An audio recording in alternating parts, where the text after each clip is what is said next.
Bom dia, a graça e a paz do Senhor Jesus.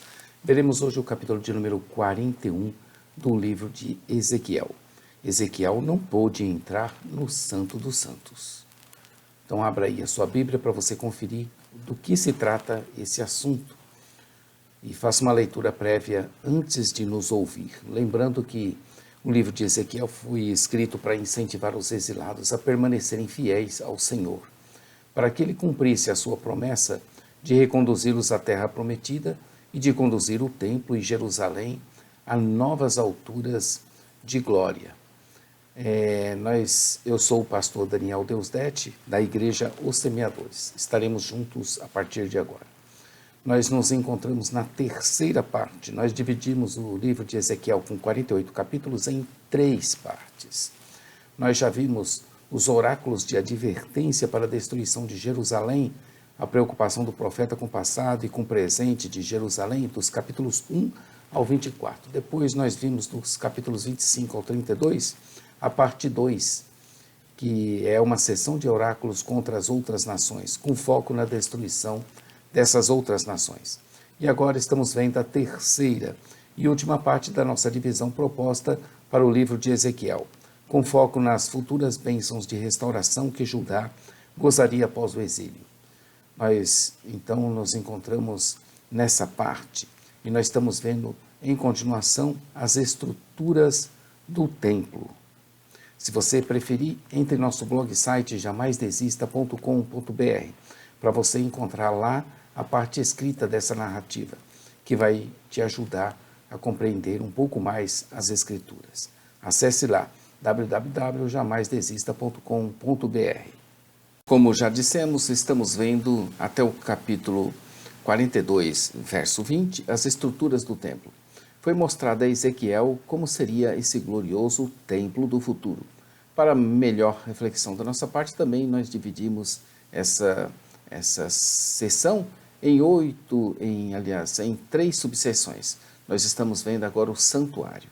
Neste capítulo, até o final dele, subseção B, nós estaremos vendo que ele continua a falar do templo, sendo que já vimos os textos sobre os átrios, as portas do templo, e agora neste capítulo sobre o santuário. Ezequiel viu o lugar santíssimo do templo. Ezequiel estava sendo conduzido, por isso que fala que então me levou. O ser que o acompanhava, que nesse turismo dele, era aquele que se encontrava no início do capítulo 40, no verso 3, um homem com aparência do bronze. Ele não estava indo de per si, mas sendo conduzido pelo templo, e primeiro ele passa pelo santuário exterior, onde ele vai fazendo aquelas suas anotações, lembra o que ele falou? Vê, o que você ouve, e vai narrando. E ele fez as suas anotações com bastante precisão de medidas e outras observações. Nos versos 3 e 4, esse ser angelical, ele penetra e faz as medições no Santo dos Santos. O acesso ao Santo dos Santos era restrito ao sumo sacerdote no dia da expiação. O anjo pôde entrar nesse recinto, mas Ezequiel não pôde. Em Cristo Jesus, hoje, nós temos pleno acesso. Nós podemos entrar por meio da fé. Somos até encorajados pelo Senhor em Hebreus 10, 19, para entrar com ousadia, tendo lá dentro um sumo sacerdote que intercede por nós. É muito interessante. Ezequiel era uma espécie de testemunha ou escrivão que deveria estar anotando tudo, pois assim como ele levava Ezequiel pelo templo, ele media as partes do templo e as passava para Ezequiel, que deveria estar anotando.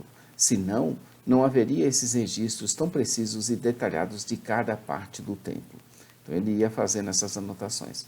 As dimensões do Santo dos Santos no tabernáculo e no templo de Salomão também formavam um cubo, que tinha o comprimento, a largura e a altura da mesma medida, conforme também nós vemos lá em Apocalipse 21, verso 16. Dos versos 5 ao 12, ele descreverá as câmaras laterais. As câmaras ou quartos eram construídas ao redor dos lados do norte, oeste e sul do edifício do templo. Essa estrutura em 3 andares aparentemente deveria ser utilizada para guardar os equipamentos e as riquezas do templo. O segundo e terceiro andares formavam um ressalto, de modo que cada um era um côvado mais largo que o andar inferior. Havia 30 quartos em cada um dos andares. O anjo ia medindo cada detalhe e Ezequiel observando e olhando outros detalhes. Eles pareciam bem compenetrados naquela missão. Foram medidas as partes, os quartos, as áreas abertas, bem como foram descritos como eram as portas, os andares, o templo todo, o pátio, corredores, paredes. Chama a atenção que dentro do templo havia obras de escultura. Versos 17 a 20. Compare também com 1 Reis 6, 18, 2 Crônicas 3, de 5 a 7. No espaço acima, do lado exterior da entrada do santuário interno e nas paredes, a intervalos regulares em volta de todo o santuário interior e exterior, havia querubins e tamareiras em relevo. As tamareiras alternavam com os querubins e cada um dos querubins tinha 2 rostos. Os rostos deles eram de face de um homem e de face de um leão, cujo rosto era virado para a tamareira de um dos lados, e o rosto do leão era virado para a tamareira do outro lado. E eles estavam em relevo ao redor do templo inteiro. Desde o chão até áreas acima da entrada havia querubins e tamareiras em relevo na parede do santuário exterior. Numa passagem, a mesa para o pão da proposição é descrita como um altar, provavelmente porque o pão era consumido pelos sacerdotes como parte de uma refeição sacrificial e porque o incenso era colocado junto ao pão e era visto como uma oferta memorial. Levíticos 24, de 5 a 9, 1 Samuel 21, 3 a 6.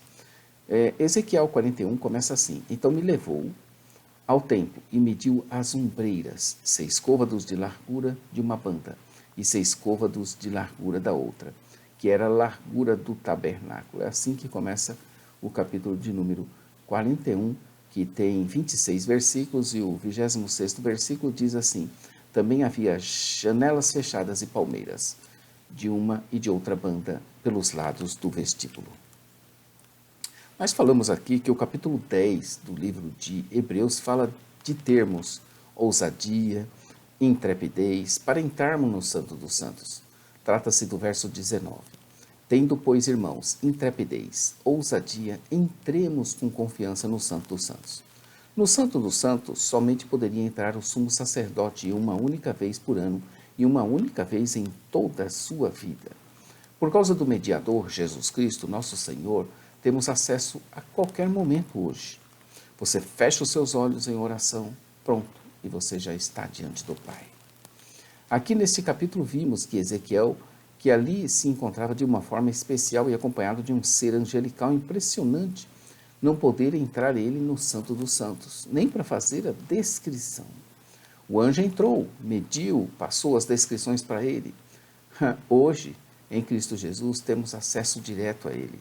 Que bênção! O véu que fazia a separação entre esses ambientes foi rasgado de alto a cima, revelando que a iniciativa foi de Deus para aproximar-se mais do homem pecador que se entregou a Jesus Cristo por meio da fé. A porta de entrada para as bênçãos de Deus é a fé. Sem ela, não há como você se aproximar de Deus. Isso porque nós temos agora esse sumo sacerdote, conforme Hebreus 8 nos fala. Nós temos um sumo sacerdote. Ele está sentado à destra do trono da majestade nos céus, como ministro do santuário e do verdadeiro tabernáculo, erigido não pelos homens ou por homem algum, mas pelo próprio Deus, pelo próprio Senhor. Nós temos um sumo sacerdote. Ele, Jesus, está a interceder por nós. Eu agora sou filho de Deus por meio de Jesus, o sumo sacerdote eterno, e estou agora diante do trono da graça. Nós temos um sumo sacerdote. Se caísse a ficha, queridos, e despertássemos para a realidade, que agora temos esse sumo sacerdote e que não fazemos outra coisa senão pregarmos a sua palavra de vitória, de libertação, de cura, de salvação. Sim, nós temos um sacerdote, pregador, desperta, anuncia a palavra do Senhor em nome do Senhor, crendo no Senhor como aquele que fará, inclusive o maior dos milagres, sinais e prodígios, a salvação do homem perdido. Sim, querido, nós temos um sumo sacerdote, acesso completo ao trono da graça mediante o mediador. Meu Senhor, não me deixes passar desta vida sem que a sua palavra em mim seja um martelo que esmiuça a penha. Eu não posso morrer com um tesouro nas mãos, capaz de salvar a vida dos homens. Lembro-me da frase de John Hyde: Senhor, dá-me almas, senão eu morro. o homem que orava, a frase do homem que orava, o missionário na Índia. Amém. Esse foi o capítulo de número 41, um capítulo muito interessante, né? Nós temos um sumo sacerdote, que maravilha, né? E amanhã estaremos vendo os quartos para os sacerdotes, no capítulo de número 42. Estamos já nos aproximando do final desse livro, né? Fique com Deus. Inscreva-se em nosso canal, conheça o nosso blog site jamaisdesista.com.br, onde você encontra a parte escrita de toda essa narrativa. Também acesse nossa loja virtual, ossemeadores.com.br. Farto material para você. Às 8h30 nós temos um momento missionário da Igreja Os Semeadores, com palavra e oração. E às 15 horas, essa palavra e oração é com o pastor Johnny Ramos, direto da Suécia, palavra de vida da Igreja Os Semeadores. Fique com Deus. Maranata. Ora, ora, vem, Senhor Jesus. Deus abençoe sua vida, sua família, seu ministério. Nós temos um sumo sacerdote. Amém.